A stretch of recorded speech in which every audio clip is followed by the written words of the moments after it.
भगवान विष्णु और सच्चे भक्त की कथा।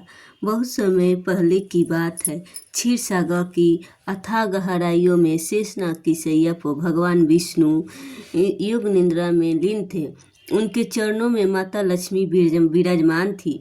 चारों ओर शांति थी, लेकिन धरती पर शांति टूट चुकी थी। धरती पर एक क्रूर असुर राजा का राज था। उसने धर्म के मार्ग को बंद कर दिया। यज्ञ रुक चुके थे, मंदिर उजाड़ दिए गए थे और निर्दोष लोग उसको अत्याचार से त्रस्त थे। हर ओर भय और अंधकार फैल चुका था। लोग भगवान को याद करते थे, लेकिन डर के कारण खुलकर प्रार्थना भी नहीं कर पाते थे। उसी राज्य में एक निर्धन लेकिन सच्चा भक्त रहता था। उसके पास ना धन था ना शक्ति थी, लेकिन उसके हृदय में भगवान विष्णु के प्रति अटूट विश्वास था।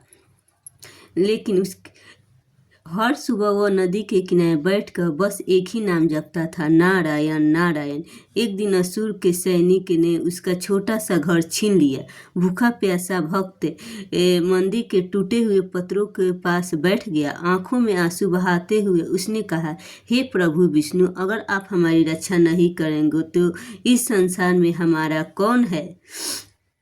उसकी यह पुकार कोई साधारण आवाज नहीं थी। यह सच्चे हृदय की पुकार थी, जो सीधे क्षीर सागर तक पहुंच गई। भगवान विष्णु ने युग निद्रा से त्यागी। उनकी आंखों में करुणा थी। उन्होंने माता लक्ष्मी की ओर देखा और शांत स्वर में कहा, मेरे भक्त का धैर्य टूट रहा है, अधर्म की ओर अंत होना चाहिए। अगले ही क्षण धरती पर तेज प्रकाश फैल गया। आकाश गूंज उठा। भगवान विष्णु दिव्य रूप में प्रकट हुए। उन्होंने हाथों में शंख, चक्र, गदा, पद सुशोभित थे। उन्होंने तेज असुर राजा के कांप उठा। भगवान विष्णु ने गंभीर स्वर में कहा, अधर्म का मार्ग चुनने वाले का अंत निश्चित होता है। कुछ क्षणों में भगवान ने सुदर्शन चक्र, असुर का नाश हो गया।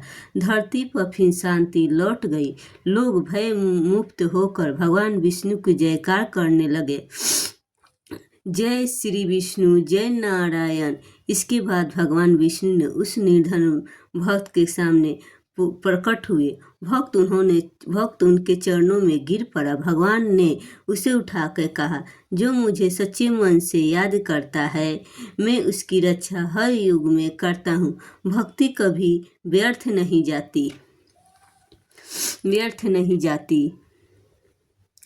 कथा का संदेश। यह कहकर भगवान अंतर्ध्यान हो गए। भक्त का जीवन बदल चुका था और धरती पर फिर धर्म की स्थापना हो चुकी थी। कथा का संदेश, जब भी संसार में अधर्म बढ़ेगा, जब भी कोई सच्चा भक्त विष्णु को पुकारेगा, नारायण अवश्य प्रकट होंगे। नारायण नारायण।